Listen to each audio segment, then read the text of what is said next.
प्रिय विद्यार्थियों, नमस्ते। संस्कृत की ऑनलाइन अध्ययन श्रृंखला में आपका स्वागत है।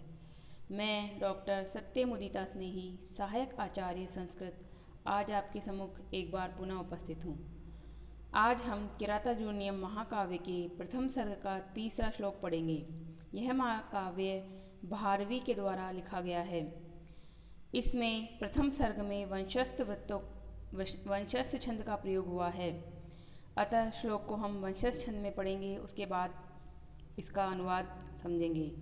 तो देखिए, द्विषां विघाताय विधातुमिच्छतो रहस्यनुज्ञामधिगम्य भूभृत सशोष्टवोदार्य विशेषशालिनीं विनिश्चितार्थामिति वाचमाददे।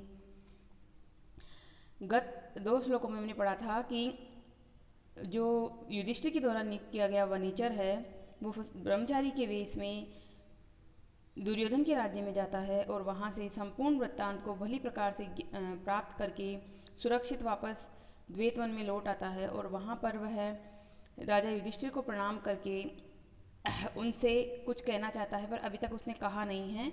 इस तीसरे श्लोक में ही पहली बार उसने बोलने से पहले वह उनकी आज्ञा प्राप्त कर रहा है। आज्ञा में देखिए आप कि द्विषाम विघाताय विधातुम इच्छत।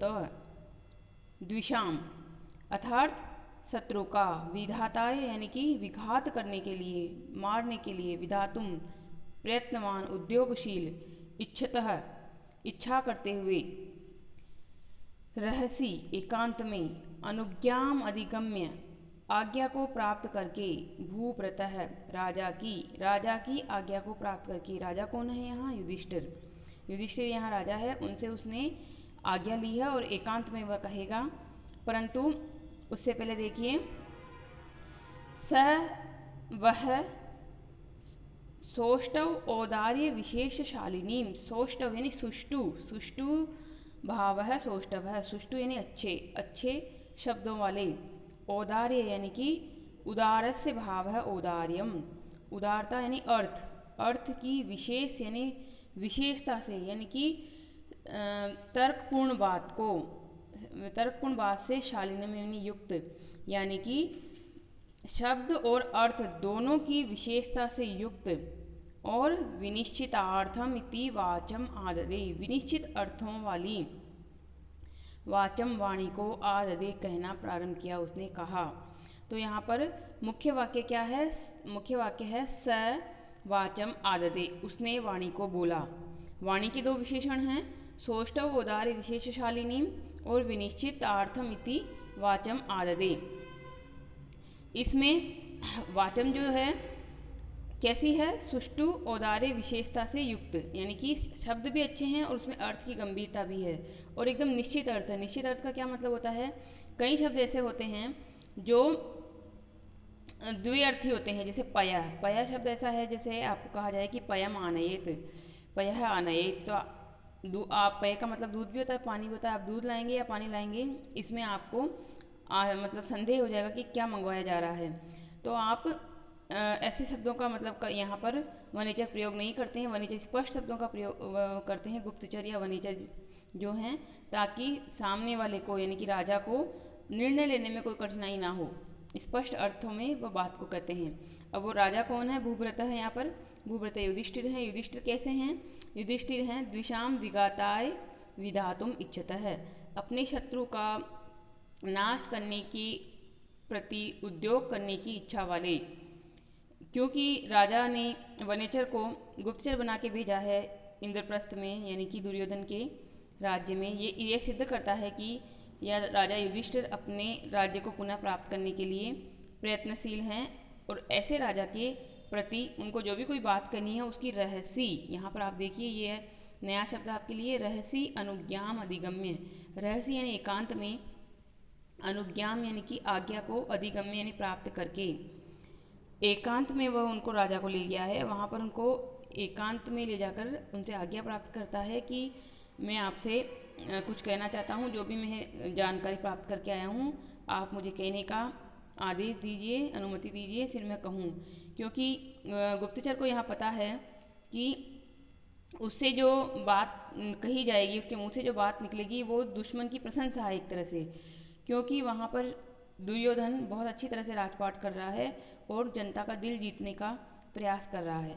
ऐसी बात सुनकर युधिष्ठिर को अच्छा नहीं लगेगा, तो वो पहले ही उनसे आज्ञा प्राप्त कर रहा है कि जैसा भी है मैं आंखों देखा हाल आपको बताना चाहता हूँ। उसमें अगर कोई अप्रिय बात निकले जो दुश्मन की प्रशंसा करती हुई आपको लगे तो आप मुझे क्षमा कीजिएगा, पर मेरा काम है कि मैं स्पष्ट आपको कहूँ ताकि आप अपना निर्णय ले सके। राजा के निर्णय लेने में आसानी हो कि उन्हें किस तरह की योजना बनाकर अपने शत्रु का विनाश करना है। इस श्लोक की सबसे बड़ी विशेषता है कि यहाँ पर भारवी का अर्थ गौरव छुपा हुआ है। भारवे अर्थ गौरवम। अर्थ गौरव क्या होता है? अर्थ गौरव होता है गागर में सागर बनना, अर्थात कम से कम शब्दों का प्रयोग करके अधिक से अधिक बात को कहना। भारवे अर्थ गौरवम ये प्रसिद्धि है। भारवी ने एकमात्र ग्रंथ लिखा किरातार्जुनीयम और उसी में उन्होंने अर्थ गौरव भर दिया, यानी कि छोटा सा शब्द यूज़ करते हैं और उसके बहुत सारे अर्थ निकलते हैं। तो यहाँ पर अर्थ गौरव वाली वाणी कैसी होती है उसकी विशेषताओं में भी ये श्लोक लिखा जाता है कि सौष्ठव औदार्य विशेषशालिनी जो वाणी होती है और जो निश्चित अर्थों वाली होती है वह अर्थ गौरव को बताती है, वह अर्थ गौरव से युक्त होती है।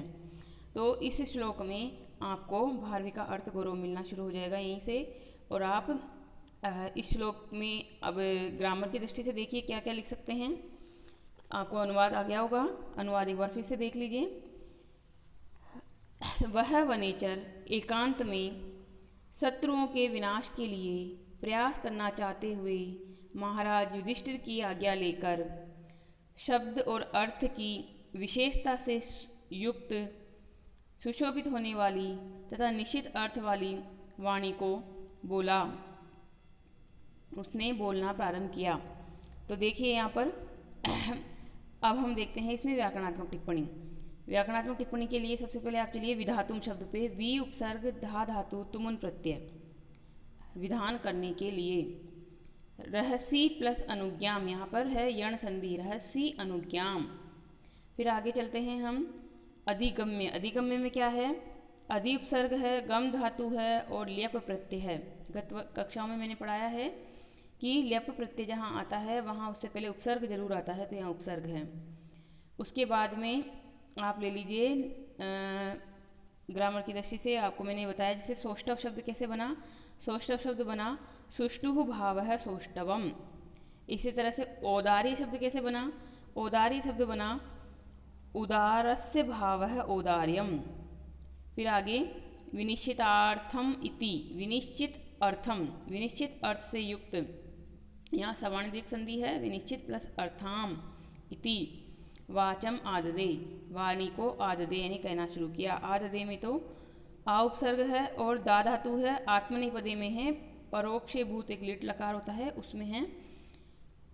तो इस प्रकार से उसने कहा उसको। अब यहाँ पर आपको वंशज छंद आप साहित्यिक टिप्पणी में बता देंगे कि वंशज छंद है। और अलंकारों की दृष्टि से देखिए सबसे पहली लाइन में विघाताय विधातुम इच्छतो, तो वी अनुप्रास अलंकार हो गया यहाँ पर। इसी तरह से लास्ट वाली लाइन में भी विनिश्चितार्थम वाचम आददे, व और व, क्योंकि आपने अलंकार भी पढ़ लिए हैं, उसमें होता है अनुप्रास अलंकार का अलंकार लक्षण क्या होता है? इसका लक्षण होता है अनुप्रासः शब्द साम्यम वेशम्य अपि स्वरस्य यत्, अर्थात शब्दों की समानता को अनुप्रास कहते हैं चाहे उसमें स्वर की विषमता ही क्यों न हो। तो नीचे वाली लाइन में फोर्थ लाइन में देखिए वी निश्चितार्थाम इति वाचम, वा पे लगी हुई ई की मात्रा, अगले वा पे लगी हुई आ की मात्रा।